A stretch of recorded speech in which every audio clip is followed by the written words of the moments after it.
Assalamualaikum warahmatullahi wabarakatuh. Assalamualaikum. Alhamdulillah, nahmaduhu wa nasta'inuhu wa nastaghfiruh.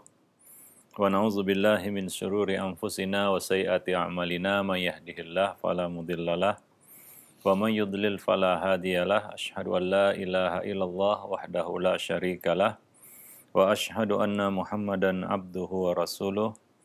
Ya ayyuhalladzina amanu ittaqullaha haqqa tuqatih wa la tamutunna illa wa antum muslimun. Amma ba'du. Para pemirsa dan para pendengar Roja TV dan Radio Roja yang dimuliakan Allah, alhamdulillah segala puji hanyalah milik Allah Rabb semesta alam. Salawat dan salam atas Nabi kita Muhammad sallallahu alaihi wasallam, atas keluarga beliau, sahabat-sahabat beliau, dan siapa saja yang mengikuti sunnah beliau sampai hari kemudian. Para pemirsa dan para pendengar, kaum muslimin dan muslimat yang dimuliakan Allah, pada kesempatan pagi ini kita kembali bertemu masih bersama buku Mencetak Generasi Robbani. Pada kesempatan pagi ini kita akan melanjutkan pokok-pokok bahasan yang ada di dalam buku tersebut. Kita sampai pada bab ataupun pasal, yaitu anak dan penguasaan dasar-dasar keilmuan. Yaitu inti dari bab ini adalah menanamkan cinta ilmu dalam diri anak semenjak masih kecil. Semangat untuk belajar, menuntut ilmu. Membiasakannya untuk belajar. Dan memberikan kepada mereka tips, kiat, cara untuk bisa sukses di dalam menuntut ilmu. Dan itu penting. Dan kita mulai itu dari menumbuhkan kebiasaan dan semangat untuk membaca. Suka membaca sejak dini. Bahkan kalau bisa sejak kecil dia diperkenalkan dengan alat-alat ilmu, seperti buku misalnya. Sehingga dia akrab dengan benda-benda itu, dengan alat-alat ilmu itu. Dan ini akan memudahkan bagi dirinya nanti ketika dia mulai menempuh jalur ilmu. Tentunya menuntut ilmu ini adalah satu kewajiban atas setiap muslim. Nabi bersabda, "Thalabul ilmi fardhatun ala kulli muslim." Menuntut ilmu adalah kewajiban setiap muslim. Dan anak-anak kita harus kita persiapkan untuk mengemban kewajiban ini. Menumbuhkan pada diri mereka semangat untuk menuntut ilmu. Dan semenjak kecil sudah kita tanamkan kepada mereka adab-adab penuntut ilmu. Kunci sukses di dalam menuntut ilmu. Contohnya misalnya, salah satu kunci sukses menuntut ilmu adalah menghormati guru yang menyampaikan ilmu. Sebagian anak kita lihat memang dididik oleh orang tuanya untuk menghormati guru. Dan itu menjadi kunci sukses mereka di dalam menuntut ilmu. Itu akan menjadi jalan bagi mereka untuk meraih ilmu. Nah demikian para pemirsa dan para pendengar yang dimuliakan Allah. Karena ilmu ini sangat penting di dalam kehidupan manusia. Seperti kata Al-Imam Syafi'i, "Man arada ad-dunya fa'alaihi bil ilm, wa man arada al-akhirah fa'alaihi bil ilm, wa man aradahuma fa'alaihi bil ilm." Barang siapa yang menginginkan dunia, dia harus berilmu. Barang siapa yang menginginkan akhirat, dia tentunya harus berilmu. Dan barang siapa yang menginginkan kedua-duanya, maka dia juga harus berilmu. Begitu pentingnya ilmu. Sehingga kaedah yang kita pegang adalah al-ilmu qabla al-qawli wal amal.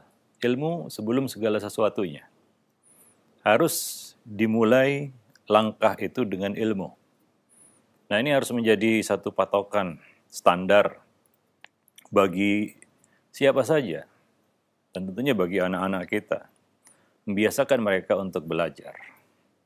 Maka penting ya bagi orang tua untuk menumbuhkan minat baca pada diri anak. Ini mungkin sudah kita singgung ya pada pertemuan-pertemuan sebelumnya, dan kita tahu bahwa membaca itu adalah jendela ilmu. Pintu gerbang ilmu itu adalah membaca. Nah, apabila anak ya sudah dibiasakan sejak kecil untuk gemar membaca, maka ya tentunya ini akan memudahkan baginya untuk mencari ilmu, menuntut ilmu. Dari dulu orang-orang pintar julukannya adalah kutu buku. Itu menandakan, mengisyaratkan dekatnya dia dengan buku, dekatnya dia dengan kebiasaan membaca. Maka sekali lagi, sebelumnya juga sudah kita singgung, para orang tua hendaklah menyediakan sarana-sarana ilmu di rumah. Misalnya perpustakaan mini,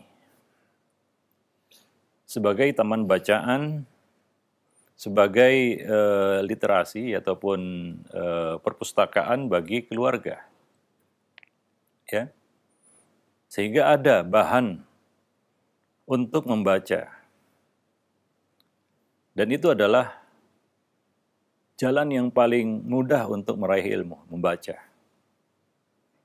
Tapi bagaimana jika orang tua tidak menyediakan sarana itu dan tidak membiasakan anak-anak mereka untuk membaca? Dan kita lihat anak yang tidak suka membaca, resistensinya untuk menuntut ilmu itu sangat lemah. Ya, sangat lemah. Artinya dia tidak tahan atau tidak cepat bosan, ya kita katakan cepat bosan untuk menuntut ilmu. Ya, mungkin dia meninggalkan jalur ilmu itu karena memang tidak dibiasakan sejak kecil ya untuk membaca.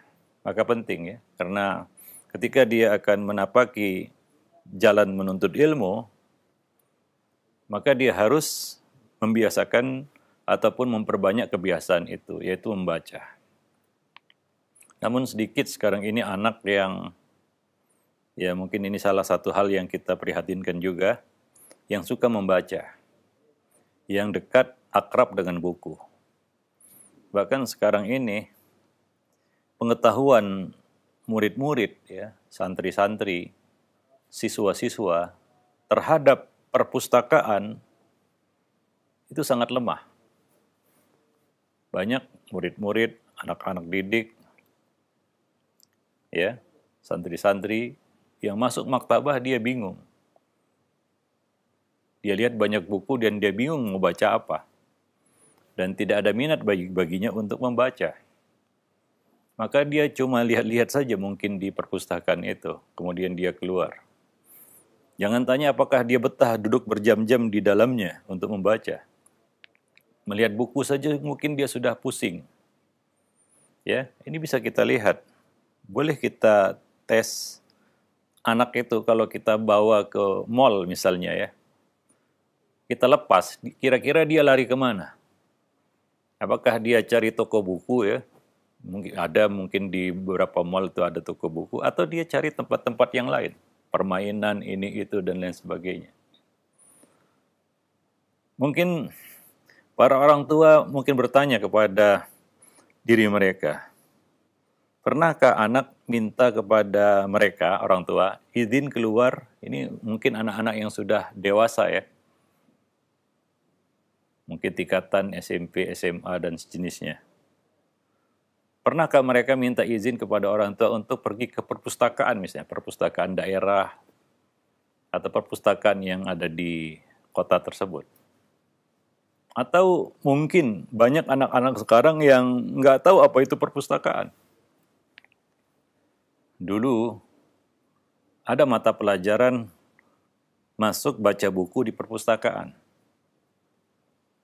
Ya, disediakan di sekolah, perpustakaan ala kadarnya ya, ini dulu ya. Murid biasanya hari Sabtu, murid mengambil buku, membaca, kemudian hari Seninnya mereka maju ke depan kelas untuk menceritakan buku yang mereka baca. Sekarang ini yang lebih memprihatinkan lagi adalah banyak sekolah-sekolah yang tidak punya perpustakaan. Tidak ada perpustakaan sama sekali. Kalau dilihat sekolahnya megah. Semua sarana olahraga lengkap. Mau lapangan apa aja ada. Bahkan ada yang dilengkapi dengan kolam renang lagi. Luar biasa, ini anak mau jadi atlet atau jadi apa, nggak tahu juga kita. Tapi ketika ditanya apakah ada perpustakaan, jawabannya adalah masih direncanakan. Masih direncanakan. Ya. Nggak tahu apakah terpikirkan atau tidak. Atau merasa itu nggak penting. Tapi itu aneh. Karena lembaga-lembaga pendidikan di luar sana, library itu, perpustakaan itu menjadi tolak ukur. Ya, maju tidaknya suatu lembaga pendidikan. Dan mereka bangga dengan perpustakaan yang mereka miliki. Kelengkapannya, fasilitasnya, kenyamanannya. Dan itu bisa lihat dari rating orang-orang yang masuk ke perpustakaan itu. Visitornya, pengunjungnya. Mungkin sekarang kita lihatlah, mulai dari pendidikan dasar sampai atas. Ya, tingkatan universitas. Mahasiswa-mahasiswa hari ini mungkin tahu maktabah, tahu perpustakaan. Tapi tidak ada niat, tidak ada keinginan dan kehendak untuk mengunjunginya. Paling-paling untuk menyelesaikan tugas akhir saja. Selain itu tidak ada niatan untuk datang ke maktabah, perpustakaan. Padahal disitulah gudangnya ilmu. Disitulah tempat ilmu. Ya bagi seorang penuntut ilmu. Ya, tapi ini kenapa itu bisa terjadi? Karena memang kebiasaan membaca itu tidak dipupuk dari kecil. Ya, sehingga anak-anak itu baca buku pusing dia. Dia lebih tertarik main gadget, dia tertarik baca berita, ya hal-hal yang tidak penting, yang tidak membangun dasar-dasar keilmuannya, justru memenuhi otaknya itu dengan syubhat. Ya berita itu kan kebanyakan nggak bisa dipegang kebenarannya. Tapi itu yang dicekoki ke otak anak-anak kita hari ini. Dan itu pengaruhnya luar biasa. Ya, nah demikian. Dan ya tentunya kita mengharapkan ya anak-anak kita itu punya minat baca yang tinggi, dia tertarik untuk membaca, suka membaca, akrab dengan buku, dan ya kita katakan mau masuk maktabah dan perpustakaan. Tapi sayangnya banyak sekolah-sekolah yang tidak menyediakannya. Nah, ini juga menjadi koreksi bagi siapa saja yang ya pemangku kebijakan di lembaga-lembaga pendidikan untuk memikirkan hal itu. Ya, ini salah satu mata rantai yang hilang di dalam dunia pendidikan kita. Di samping pendidikan akhlak ya, yaitu tidak adanya sarana ilmu di lembaga pendidikan itu, di sekolah itu, di pesantren itu. Ya, ada banyak pesantren sekarang tidak memikirkan kelengkapan maktabahnya. Padahal mereka di situ berkumpul untuk belajar agama. Ya, di mana ilmu-ilmu agama ini itu sangat tidak bisa dipisahkan ya, sangat bergantung kepada keberadaan maktabah. Di mana-mana universitas-universitas Islam yang ada, mereka selalu memikirkan kelengkapan perpustakaan yang mereka miliki. Itu khazanah ilmu. Ya, tapi hari ini mungkin para penuntut ilmu memandang sebelah mata yang namanya buku. Ya, sebagian sudah ada di HP. Ini salah satu kita katakan buku tidak bisa tergantikan. Ya, dengan apa-apa yang ada di aplikasi handphone. Sebagian orang mengatakan saya tidak perlu bawa mushaf, saya perlu bawa handphone saja. Saya tidak perlu bawa buku, saya cukup bawa handphone saja untuk baca, untuk menuntut ilmu untuk membaca. Ya, tapi coba lihat kenyataannya. Orang-orang yang pegang HP, apakah dia buka aplikasi-aplikasi misalnya Sahih Bukhari, Sahih Muslim yang ada di situ? Ketika dia pegang buka HP-nya, apa yang dia buka? Banyak godaan di situ. Maka kadang-kadang itu alasan yang tidak bisa dibenarkan bagi seorang penuntut ilmu ya. Maka ini tidak bisa tergantikan. Ya, kitab, buku ini nggak bisa tergantikan. Dan kenyataannya seperti itu. Kita misalnya punya niat untuk baca Quran di handphone. Baru beberapa bait kita baca, baru beberapa baris kita baca, ya tiba-tiba masuk notifikasi dan lain sebagainya, ini itu, belum lagi baterainya ngedrop dan lain sebagainya. Akhirnya kita tutup itu, selesai. Ya, banyak godaannya, banyak ya kita halangannya juga. Beda dengan buku tentunya, tergantung niatan aja, mau baca atau tidak kan begitu. Nah ini makanya kita katakan buku tidak bisa tergantikan dengan aplikasi-aplikasi yang ada di handphone. Para pemirsa dan para pendengar yang dimuliakan Allah, khususnya terkhusus bagi seorang penuntut ilmu, ya bagi para penuntut ilmu, maka ada yang belajar lewat tablet, gadget, itu sebenarnya ya kurang baik juga. Lalu menyingkirkan peran buku di dalam proses belajar mengajar. Ini satu kesalahan. Ya. Karena maktabah, walaupun ada di sana maktabah digital, maktabah konvensional ya, buku wujud fisik buku itu ada di situ itu berbeda. Maka dari itu, dari dulu sampai sekarang, bahkan sampai ke depannya, ini adalah suatu yang tidak bisa tergantikan. Walaupun teknologi cukup maju hari ini, itu kita tidak tampik. Banyak PDF dan lain sebagainya. Tapi buku itu tetap tidak bisa tergantikan. Ya karena keterbatasan alat itu. Ditambah lagi alat ini punya banyak godaannya ya.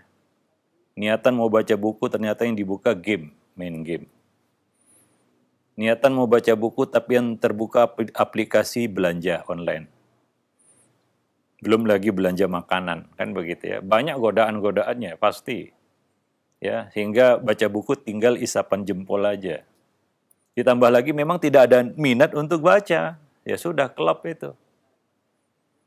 Para pemirsa dan para pendengar yang dimuliakan Allah. Maka ini yang harus kita tanamkan kepada anak-anak kita ya. Yaitu dia suka baca, gemar membaca. Hari ini mungkin jarang, bisa dihitung dengan jari, anak yang minta uang kepada orang tuanya untuk beli buku.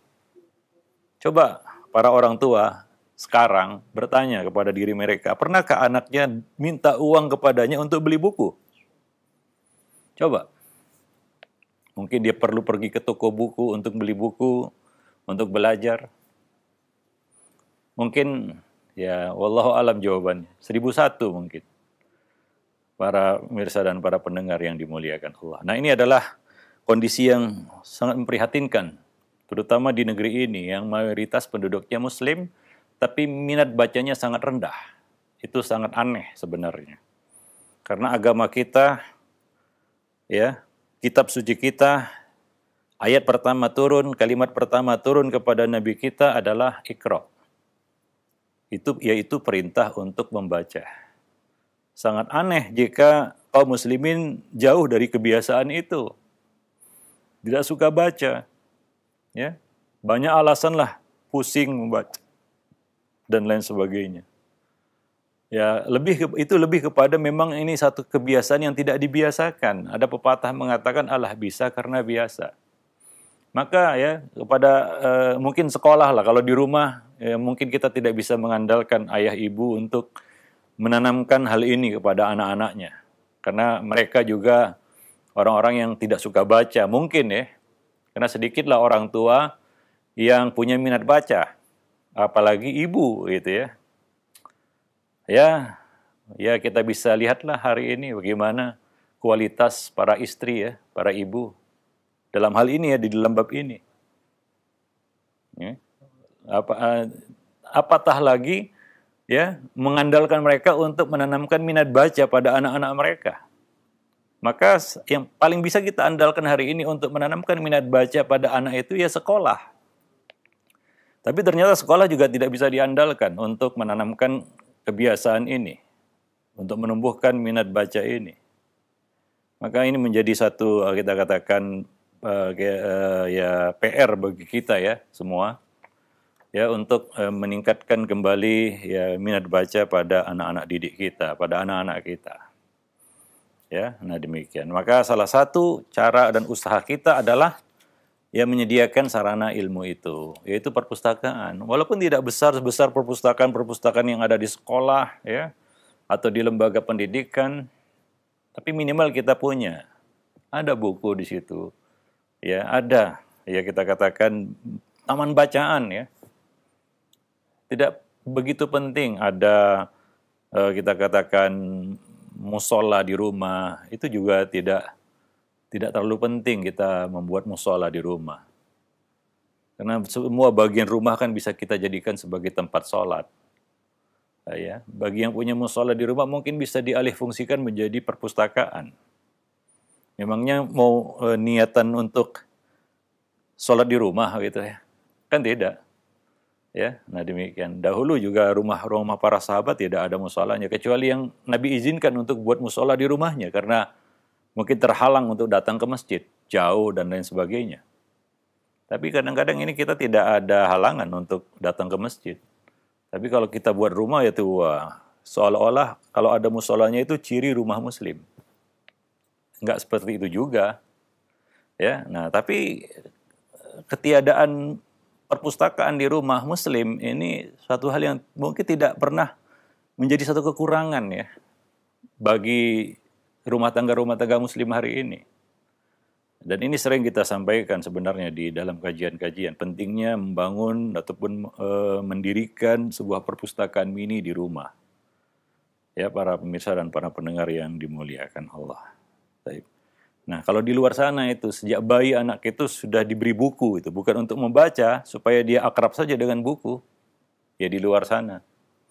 Ya. Nah, ini kita anak-anak muslim ya harus ya menjadi suatu kelebihan mereka di dalam bab ini ya, di dalam bab membaca. Karena membaca itu adalah pintu gerbang ilmu.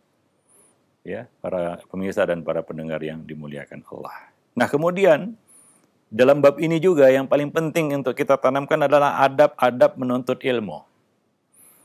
Karena banyak orang-orang yang gagal berguguran di jalur ilmu itu karena nggak punya adab.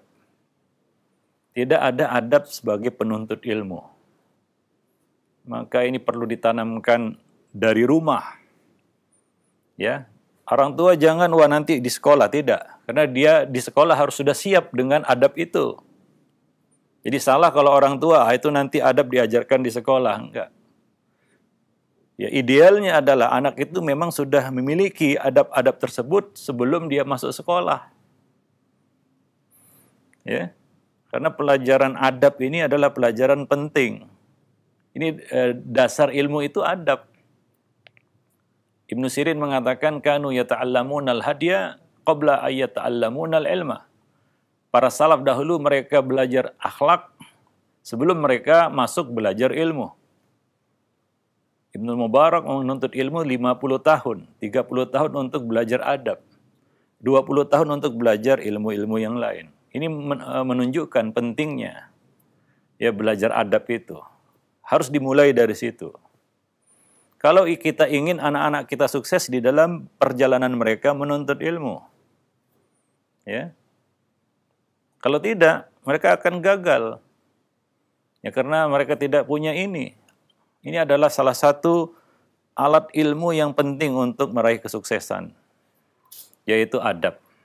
Dan kita lihat hari ini, ya salah satu ya kita katakan masalah problematika yang dihadapi oleh para penuntut ilmu adalah ketiadaan adab ini. Ya, nah demikian. Ada yang ya tidak berterima kasih sama gurunya sendiri, kan begitu ya. Nah, dan lain-lain sebagainya lah. Ya kita tahu hari ini ada murid yang mentahdir gurunya sendiri kan begitu ya. Ini sungguh aneh. Ya, padahal guru itu yang menuntunnya dari nol ya, dari nol putul kata orang. Tapi setelah dia bisa ini itu, yang dia makan, yang dia terkam pertama kali adalah gurunya. Lalu bagaimana murid seperti ini, penuntut ilmu seperti ini bisa sukses? Ya, belum lagi ceritanya murid-murid yang memang salah asuh begitu. Jatuh di tangan pengasuh yang tidak menekankan adab, tidak menekankan akhlak. Kita bukan hanya perlu tahu ini, tahu itu, bisa ini, bisa itu, tidak. Pelajaran akhlak itu pelajaran dasar. Ya, nggak ada ilmu tanpa akhlak gitu. Sebenarnya, hakikatnya gitu. Tapi tentunya ini yang kadang-kadang nggak disadari ya oleh para pendidik. Orang tua juga di rumah ya. Ini adalah perkara yang berat sebenarnya. Menanamkan adab ini perkara yang berat karena nggak bisa dipaksakan. Harus dengan latihan ya, yang terus menerus, harus dengan kesabaran, ya, tidak bisa memetik hasilnya dengan cepat, seperti kita menanamkan ilmu pengetahuan, maklumat, ya. Jadi ilmu pengetahuan itu harus dibangun di atas adab. Kalau tidak, ilmu pengetahuan itu yang akan memakan diri mereka sendiri. Para pemirsa dan para pendengar yang dimuliakan Allah. Maka penting itu. Ini perkara kedua ya, setelah menanamkan, menumbuhkan, meningkatkan minat baca pada anak, yaitu menanamkan adab kepada mereka sejak dini, sejak kecil. Ya, sebelum mereka masuk ke sekolah. Sehingga anak itu masuk sekolah itu, ya, dia duduk di bangku pendidikan itu sudah memiliki alat ini. Dan itu adalah penunjang kesuksesannya. Nah, kita lihat ada juga anak-anak yang memang dipersiapkan oleh orang tua. Ya, di sekolah dia sudah tertata adabnya, dia menghormati gurunya, dia tahu bagaimana berkhidmat kepada gurunya. Dan ini akan memudahkan jalannya menuntut ilmu. Jadi ini adalah salah satu katakan langkah kesuksesan baginya. Ini pintu gerbang keberhasilannya di dalam menuntut ilmu. Ya. Ya sudah pasti para guru juga akan senang ya mendapatkan anak didik seperti ini, itu pasti itu. Ya para guru di sini mungkin tahu ya bagaimana dia gembiranya, bahagianya dapat anak didik atau murid yang memiliki adab yang tinggi. Itu luar biasa. Mungkin dia akan all out ataupun sepenuh hati mentransfer ilmu itu kepada anak didik seperti ini. Para pemirsa dan para pendengar yang dimuliakan Allah. Nah demikian. Jadi ilmu itu dibangun di atas adab. Dan adab ini dibangun oleh pendidik itu dari kecil, ya, di rumah. Ya, pendidikan adab itu dimulai dari rumah. Sebelum dia pergi keluar menuntut ilmu. Nah demikian. Dan ini adalah perkara yang penting ya, tidak bisa dilepaskan. Maka dari itu para orang tua untuk serius ya menanamkan ini kepada anak-anak mereka. Ya, di dalam langkah mereka untuk menuntut ilmu. Nah juga pada para orang tua, ya tentunya kita tahu hadis-hadis Nabi, "May yuridillahu bihi khairan yufaqihu fiddin, man salaka tariqan yaltamisu fihi ilman sahalallahu lahu bihi tariqan ilal jannah," dan hadis-hadis lainnya tentang keutamaan ilmu. Ilmu adalah jalan kebaikan, ilmu adalah salah satu jalan menuju surga dan lain-lain sebagainya ya. Seorang penuntut ilmu mulia, ya bukan hanya di akhirat tapi juga di dunia. Ya maka ya, persiapkanlah anak kita untuk ya menempuh jalan ilmu itu.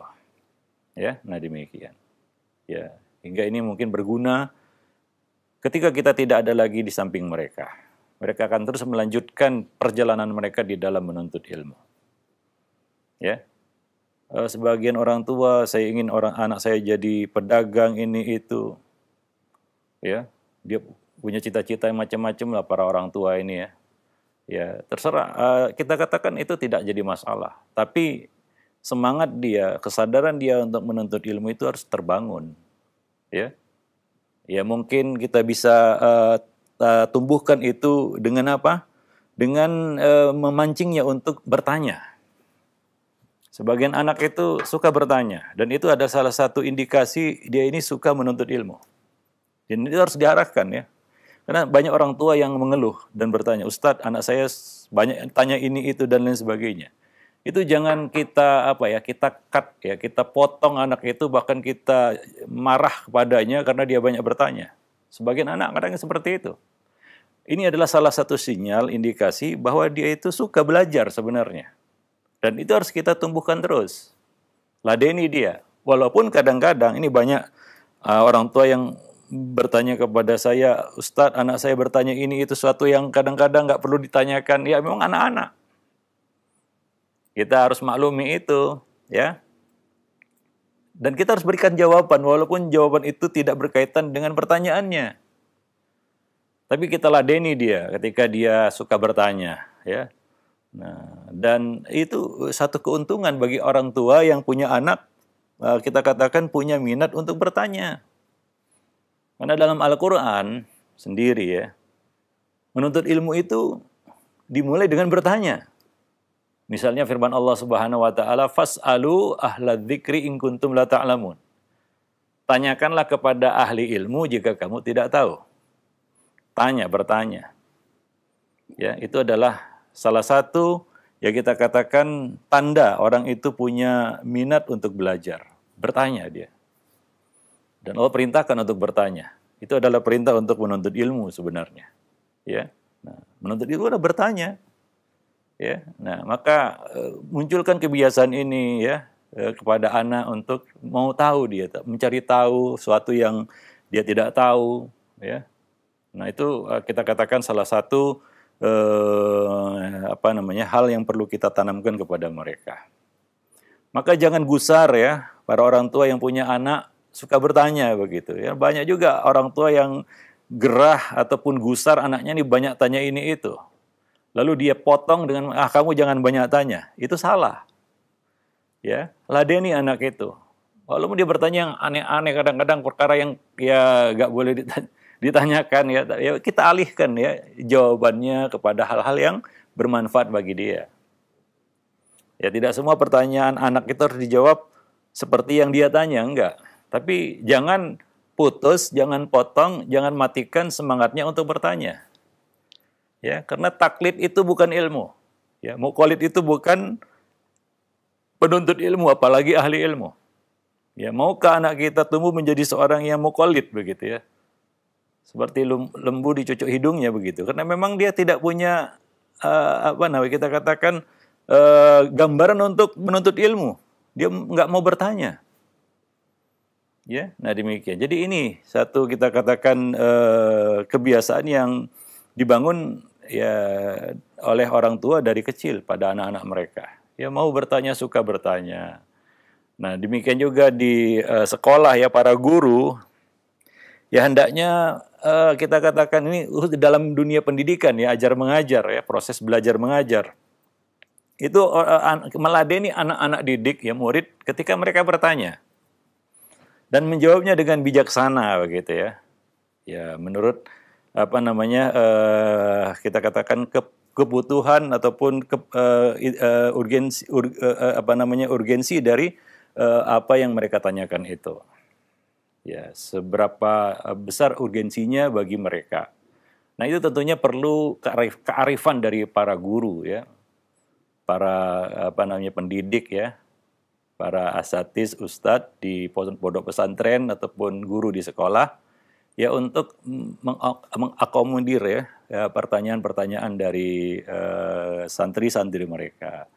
Nah, ini perlu dikembangkan sebenarnya. Mereka suka bertanya ya. Nah, maka di dalam kita katakan proses belajar mengajar, sesi tanya jawab itu adalah sesi yang penting. Ya, beri kesempatan mereka untuk bertanya. Karena dari situ mereka akan belajar satu hal, yaitu belajar la adri. Itu adalah kata para ulama ya, nisful ilm ya.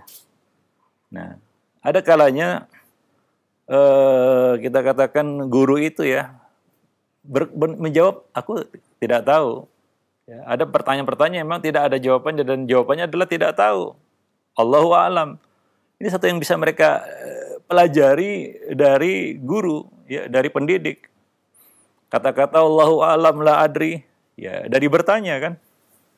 Nah demikian para pemirsa dan para pendengar yang dimuliakan Allah. Ya, jadi ini ya kita katakan muqaddimah, ya ini adalah satu asas dasar pondasi bagi anak-anak untuk melangkah di jalur ilmu, ya, menempuh jalan ilmu. Yang mana itu kata Nabi adalah jalan untuk menuju surga. Wallahu alam bisawab. Nanti akan kita masuk kepada poin-poin yang ada di dalam bab ini.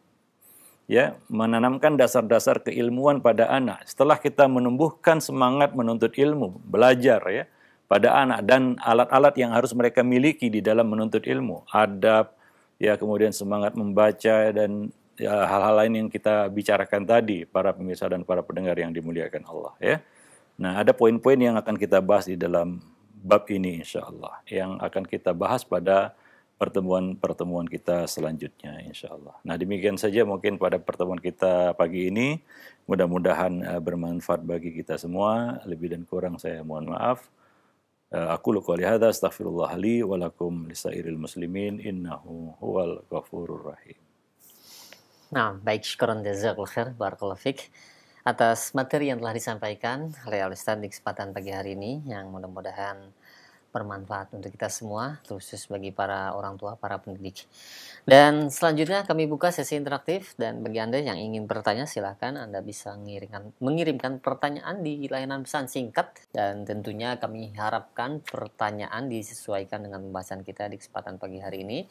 Dan mohon maaf tentunya bagi Anda yang sudah mengirimkan pertanyaan yang tidak sesuai, kami pending terlebih dahulu. Kami akan angkat pertanyaan-pertanyaan yang sudah masuk dan sesuai dengan pembahasan kita. Baik, yang pertama Ustadz, ada pertanyaan dari Ummu Abdullah yang berada di Bekasi. Ya Ustadz, saya sering membelikan anak buku, tapi buku anak yang sesuai dengan syariat tidak begitu menarik untuk anak saya. Ya, umur anak saya 5 tahun. Untuk mendorongnya membaca, akhirnya saya membelikan buku impor yang gambarnya menarik dan ceritanya lucu. Namun isinya gambar makhluk hidup dan dongeng-dongeng yang tidak sesuai dengan kenyataan. Saya selalu mengingatkan bahwa menggambar makhluk itu haram dan kisah Nabi lebih bermanfaat. Namun namanya anak, mereka lebih tertarik dengan buku impor tersebut. Nah, bagaimana Ustadz dengan kondisi seperti ini? Apakah saya salah atas apa yang saya lakukan? Ya, ini salah satu yang kurang juga di sini ya, yaitu ketersediaan buku untuk anak-anak ya.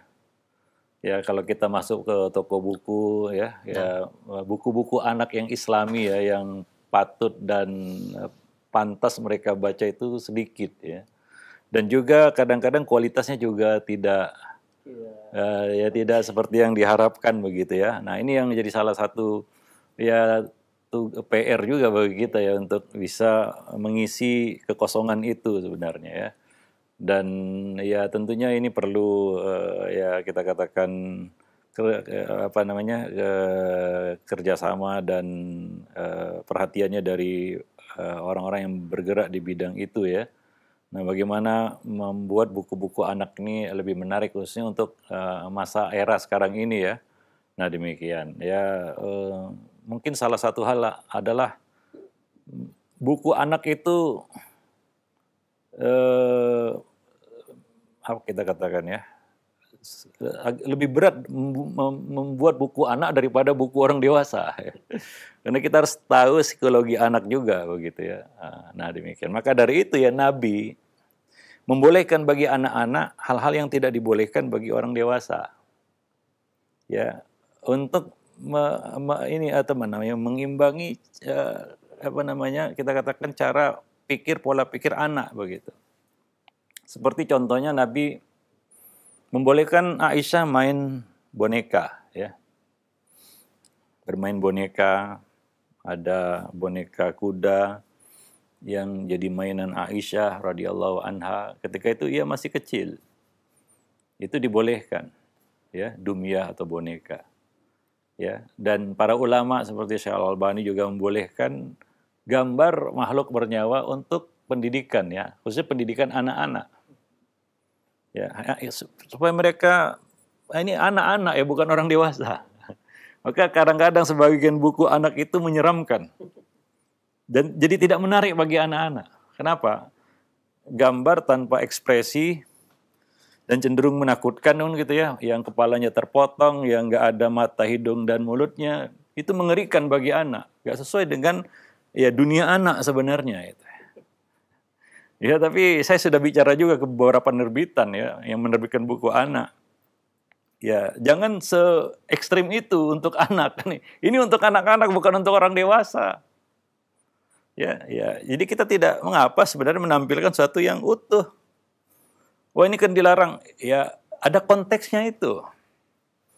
Ya, larangan itu tertuju pada kita katakan beberapa hal.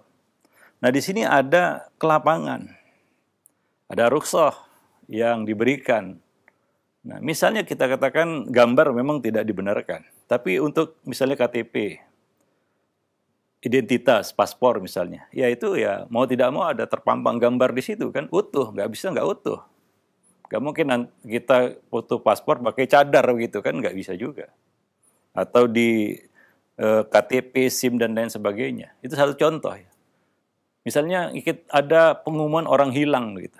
Apa mungkin gambar kepalanya dipotong begitu? Gimana orang mau tahu gitu siapa yang hilang kan gitu ya? Orang dicari buronan misalnya.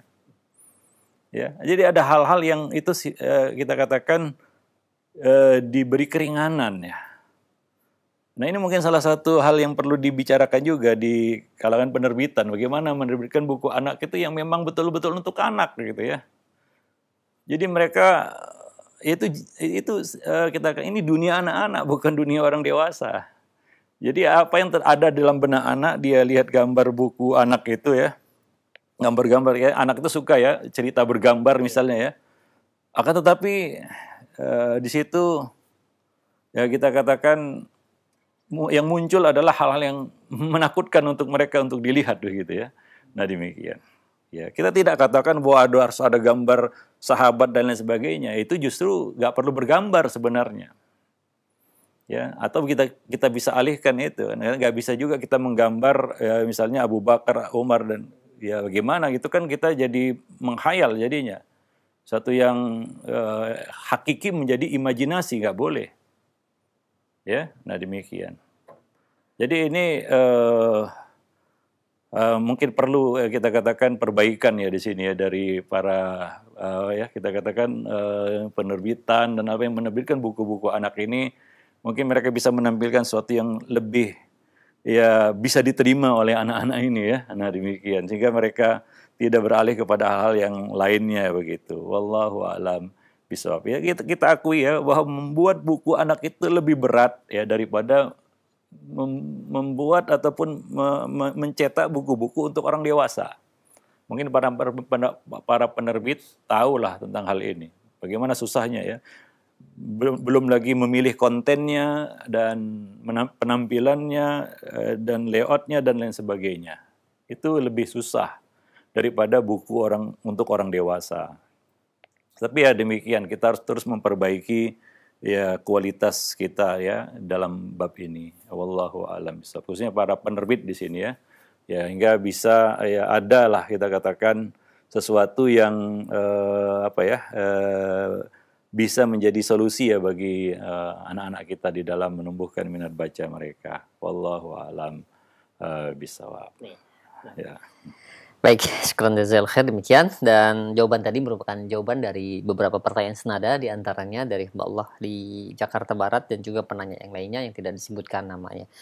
Dan selanjutnya ada pertanyaan Ustadz, ini ada penanya. Ya Ustadz, motivasi apa yang mudah agar anak seusia SMP terdorong untuk gemar membaca?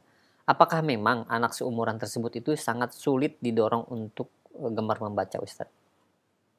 Ya, kalau sudah sampai tingkatan SMP ya, lebih kurang usianya 10 tahun ke atas itu ya. Itu memang agak berat ya untuk kalau terlambat ya menanamkan kebiasaan ini pada mereka. Ya, itu harus dimulai dari pendidikan dasar sebenarnya. Bahkan kalau bisa sebelum pendidikan dasar TK ya. Anak itu sudah akrab dengan buku dan ya dekat dengan buku. Ya, nah demikian. Tapi kalau sudah seperti itu, tingkat usianya atau usianya itu agak susah memang. Karena dia sudah memiliki kebiasaan sendiri ya. Nah demikian. dan membaca bukan kebiasaan baginya. Jadi susah untuk dipaksakan anak seumur itu. Nah, demikian ya. Tapi ya kita coba saja ya untuk bisa menanamkan minat baca ini pada mereka ya seperti itu. Nah, dengan misalnya ya contohnya ini, ya kita buatlah perpustakaan di rumah dan kita beri waktu, sisihkan waktu di rumah itu untuk baca bersama ya. Mau tidak mau dia akan baca, menggiringnya lah begitu. Anak-anak usia dewasa seperti itu, apalagi dia sudah balik, akalnya sudah semakin sempurna, dia cenderung memilih sendiri, dia punya kehendak yang lebih penuh daripada anak-anak kan begitu ya. Nah demikian, ya seperti itu. Jadi ya kita cuma bisa mengarahkannya untuk ya menggiringnya untuk membaca.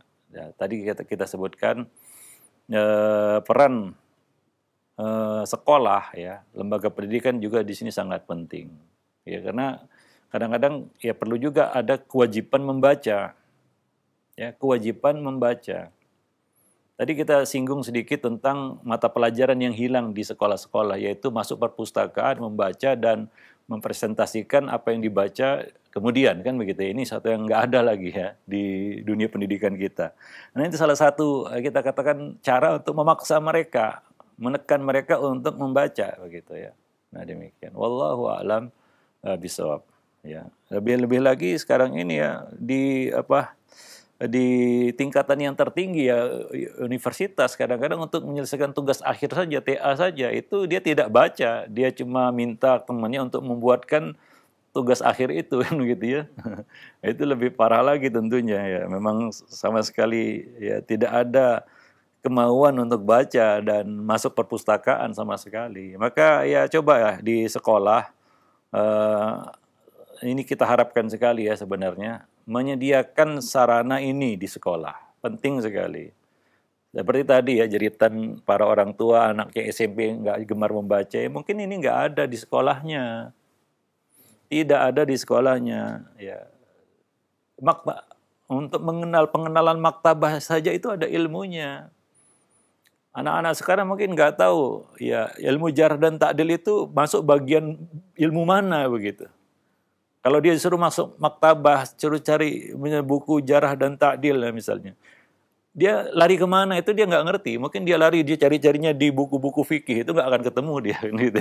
Nah, mungkin dia nggak mengenal perpustakaan. Gitu ya. Karena nggak ada itu di sekolahnya. Dan lain-lain. Untuk mengenal perpustakaan saja, maktabah saja itu ada ilmunya. Karena menyusun perpustakaan yang betul-betul, ya kita katakan, yang benar itu ada ilmunya juga. Ya, buku ini masuk ke bab apa dan lain sebagainya itu kan harus mengenal ya jenis-jenis buku juga kan begitu ya. Nah demikian dan ini ya tentunya ya salah satu kita katakan mata pelajaran penting sebenarnya di sekolah ya di dunia pendidikan. Tapi itu sekarang hilang. Nah ini yang kita sangat memprihatinkan hari ini ya. Nah di rumah dia tidak menemukan itu juga. Nggak ada perpustakaan di rumahnya. Yang ada adalah alat-alat hiburan, ya, alat-alat entertainment. Lalu gimana dia mau suka baca begitu? Ini satu hal yang kadang-kadang kita juga tidak bisa menuntut lebih banyak dari anak itu. Kita suruh kita ingin dia suka baca tapi nggak ada sarananya, ya. Dan dari kecil memang sudah tidak dibiasakan. Kata Ibnul Qayyim, anak itu tumbuh dengan kebiasaan yang dibiasakan oleh pendidiknya. Dan ya yang celakanya adalah ini tidak dia dapatkan di rumah maupun di sekolah gitu ya. Ya wajar ya kalau seperti itu. Maka saya akan sebutkan tadi bahwa di Indonesia ini mayoritas penduduknya Muslim, tapi minat bacanya termasuk yang terendah. Ini yang sangat-sangat memprihatinkan sebenarnya ya. Nah demikian, dibandingkan dengan tetangga sebelah kita. Ya, nah demikian. Yang penduduknya juga mayoritas Muslim. Tapi minat bacanya lebih tinggi ya daripada minat baca di negeri ini. Saya pernah survei ke toko-toko buku ya. Kebetulan kita bergelut di dunia itu juga. Saya tanya kepada pemilik toko buku ya. Saya tanya range usia yang datang ke toko buku. Saya tanya itu. Sengaja saya tanya, saya ingin survei. Apa jawabannya? Yang datang ke toko buku itu rata-rata usia 50 tahun ke atas. Itu paling banyak. Ya, kemudian 40 tahun, 40-50 tahun. Remaja boleh dikatakan hampir tidak ada. Remaja yang datang ke toko buku, hampir tidak ada. Kalau ada pun ya kita katakan persentasenya di bawah 10%, mungkin di bawah 5%. Ini kenyataan. Begitu jauhnya anak-anak kita dari ya buku dan kebiasaan membaca itu. Ya, wallahu a'lam bishawab. Itu kenyataannya ya. Nah, ya silakan lihatlah, pergi ke toko buku ya. Ya coba tongkrongi 1 hari aja siapa yang keluar masuk di situ. Adakah anak remaja di situ? Ada. Anak remaja sekarang tempatnya di kafe, nongkrong, main, cari tempat yang ada wifi-nya ya. Begitulah ini yang ya mau ya, ini perhatian, ini warning, ini lampu merah ya, ternyata bagi para pendidik, ya bukan hanya orang tua tapi juga lembaga pendidikan, ya lembaga pendidikan, ya kenapa, ya ada di sekolah itu ada acara outing kelas, itu dibawa anak-anak itu dibawa kemana-mana, ke pabrik ini, pabrik itu, ini itu dan itu, jadi agenda sekolah itu. Coba tanya kepada sekolah, ada outing kelas ke penerbitan. Ya, setelah perpustakaan nggak ada di sekolahnya, ada outing kelas datang mengunjungi penerbitan misalnya, yang bisa tahu anak itu tahu proses buku gimana. Nggak ada outing kelas ke situ. Yang ada ke pabrik roti, ke pabrik mie, ke pabrik apa macam-macam gitu ya. Lalu gimana ya? Ya itulah kenyataannya hari ini seperti itu. Ya apa boleh buatlah ya. Gimana kita bisa berharap anak-anak sekarang ya punya kita katakan minat baca.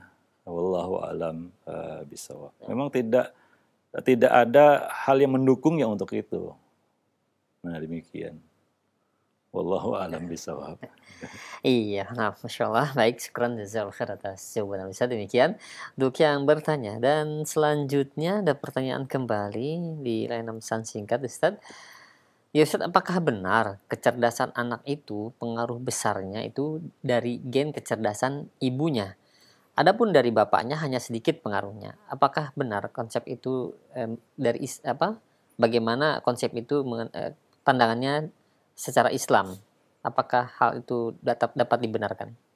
Iya, pasti ada pengaruh genetika, ya sifat-sifat yang dibawa oleh anak dari orang tua, ya pasti ada, ya itu bisa dibuktikan secara ilmiah, ya cuma ya ada hal ya akhlak misalnya, kita sudah bahas di bab akhlak, ada akhlak yang dibawa lahir.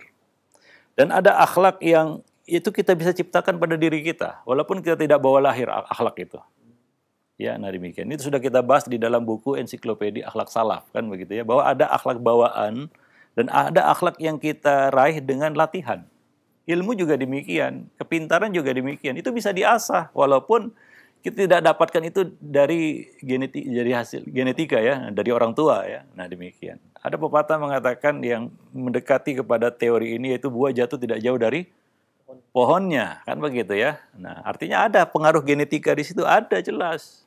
Makanya Nabi perintahkan kita untuk mencari pasangan hidup yang ya sesuai dengan visi misi kita di dalam membangun suatu rumah tangga, kan begitu ya. Nah ya, jadi ada satu riwayat juga dari Imam Ahmad bahwa Imam Ahmad pernah ajukan kepada beliau 2 wanita, kakak adik itu ya, yang sama agamanya, yaitu sama-sama solehah, ya sama-sama baik akhlaknya. Dari sisi itu sama kan ya, tapi nggak bisa diambil dua-duanya ya, karena ini kakak adik, harus memilih salah satu dari keduanya. Apa yang dilakukan oleh Imam Ahmad? Kondisinya adalah dari sisi kecantikan berbeda. Walaupun kesolehannya sama, akhlaknya sama-sama baik. Tapi dari sisi fisik, penampilan ya berbeda. Si kakak ya, tidak secantik adiknya.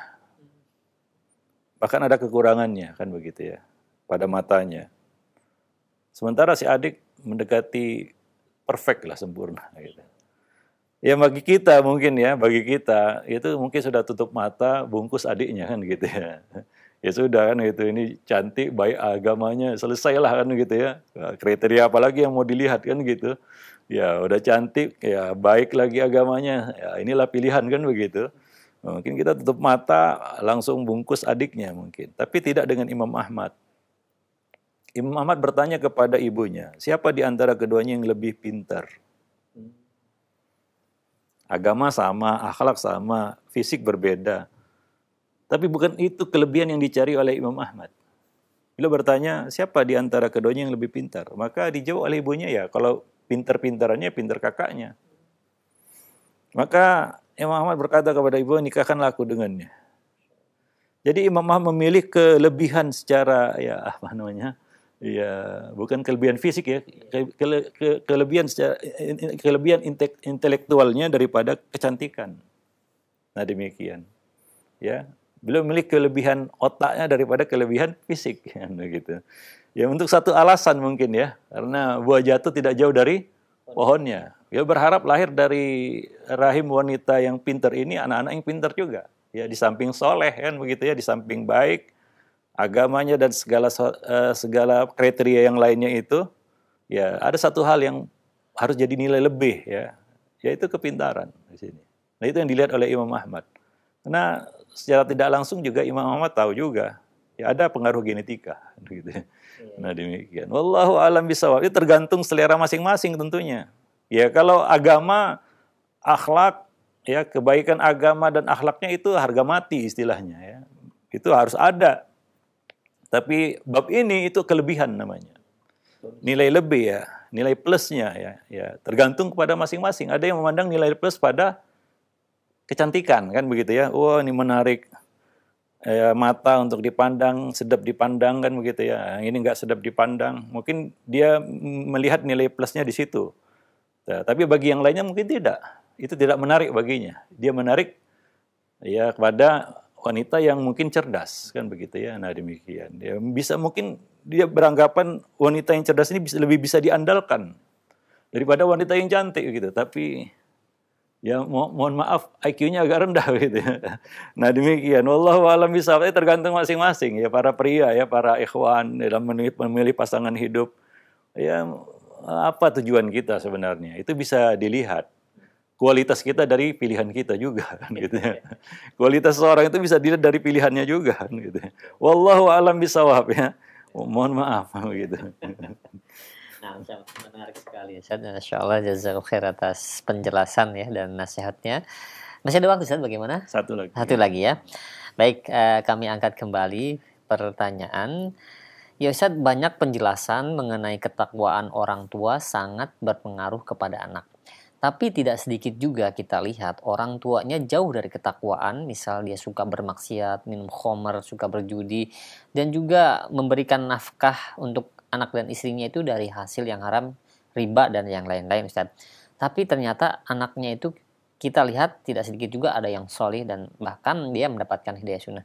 Bagaimana penjelasan hal ini supaya tidak salah paham Ustaz? Iya, hidayah itu kan bukan di tangan manusia, ya. Kalau hidayah di tangan manusia seperti matematika 1 tambah 1 sama dengan 2, selesai masalahnya kan begitu ya. Ya kita katakan hidayah itu bisa diusahakan. Ini tidak, itu dari Allah Subhanahu wa taala, ya. Hidayah itu dari Allah Subhanahu wa taala. Ya, ada anak bahkan ya, bukan hanya itu, yang lebih dari itu, anak yang lahir dari rahim orang tua yang kafir, tapi anaknya dapat hidayah, muslim baik, luar biasa soleh. Bahkan lebih daripada anak-anak yang lahir dari rahim orang tua yang muslim dan muslimah. Ada nggak seperti itu? Ada. Tapi itu kan hidayah dari Allah Subhanahu wa taala. Seorang Nabi Nuh alaihi salam tidak bisa memberikan hidayah kepada putranya, kan begitu ya. tidak bisa memberikan hidayah kepada putranya. Ya, jadi demikian. Nabi tidak bisa memberikan hidayah kepada paman beliau. Ya, hidayah bukan di tangan manusia. Cuma kita tidak boleh menjadikan hal yang tidak biasa ini menjadi suatu dasar gitu, nggak bisa. Wah, si fulan berantakan, nggak mendidik anaknya, anaknya bisa terdidik. Kalau begitu saya tiru dia, ya takdir mungkin nggak sama kan begitu. Tapi ada satu hal yang Allah katakan, innaka latahdi ila siratin mustaqim. Kamu benar-benar bisa memberikan petunjuk, ya, bimbingan kepada jalan yang lurus. Ini namanya hidayah irsyad, hidayah ta'lim, hidayah membimbing manusia kepada hidayah tersebut. Ini namanya hidayah irsyad wa ta'lim. Nah, itu yang ada di dalam genggaman kita, itu yang ada di dalam domain kita, itu yang harus kita lakukan. Ya, tentunya gambling ya, berjudi ya istilahnya. Kalau kita tiru orang seperti itu kan begitu ya. Iya, kalau dia bisa, anaknya ya bisa seperti itu dengan nasib yang sama seperti itu. Kalau tidak, apa sekali dia, anaknya nggak soleh, dia maksiat kan begitu. Ya, nah demikian. Jadi itu tidak bisa dijadikan sebagai suatu kita katakan contoh, ya, suatu model kan begitu ya. Wah, saya model seperti itu, dia nggak membimbing anaknya, anaknya bisa soleh. Kalau begitu saya nggak usah bimbing juga. Nah, itu logika yang keliru, yang salah kan begitu. Karena Allah mengatakan innaka latahdi ila siratin mustaqim, dan Allah perintahkan kita untuk menunjuki manusia kepada jalan yang lurus. Itu ikhtiar kita. Ya, sama logikanya dengan begini, wah, orang itu nggak kerja tapi bisa kaya begitu ya. Kalau begitu saya nggak kerja juga, bisa nasibnya seperti dia, kaya juga kan gitu ya. Nah, jangan nanti yang terjadi justru sebaliknya. Yaitu apa? Ya, kita miskin ya, dengan tidak ada usaha sama sekali. Nah, demikian para pemirsa dan para pendengar yang dimuliakan. Ada satu yang sering disampaikan juga, seorang yang yang buruk rupa menikahi wanita yang cantik, tapi IQ-nya rendah kan begitu ya, bodoh begitulah. Dia berharap nanti anaknya secantik ibunya, sepintar dirinya. Dia tidak melewati jalurnya ini ya, dia mungkin pakai shortcut ya. Kalau begitu saya supaya perbaikan keturunan, saya nikahi wanita yang cantik supaya nanti anaknya sepintar saya dan secantik ibunya begitu ya. Iya, kalau seperti itu ya, kita kan nggak tahu ya. Innaka wala tadri nafs wa ma tadri nafs madza taksibu ghadan. Yang ke depannya kita nggak tahu kan. Tapi Allah kasih jalan ikhtiar begitu ya. Lalu apa yang terjadi? Yang lahir anaknya adalah seburuk rupa ayahnya, sebodoh akal ibunya, kan gitu kan, apes ya. Nah, demikian jangan seperti itu ya tentunya. Jadi ini nggak bisa jadikan patokan seperti itu ya. Walaupun ada ya, cuma nggak bisa dijadikan patokan. Wallahu a'lam bishawab. Nah, demikian para pemirsa yang dimuliakan Allah, pertemuan kita pada kesempatan pagi ini mudah-mudahan ya bermanfaat. Lebih dan kurang saya mohon maaf. Aqulu qouli hadza astaghfirullah li wa lakum lisairil muslimin innahu huwal ghafurur rahim.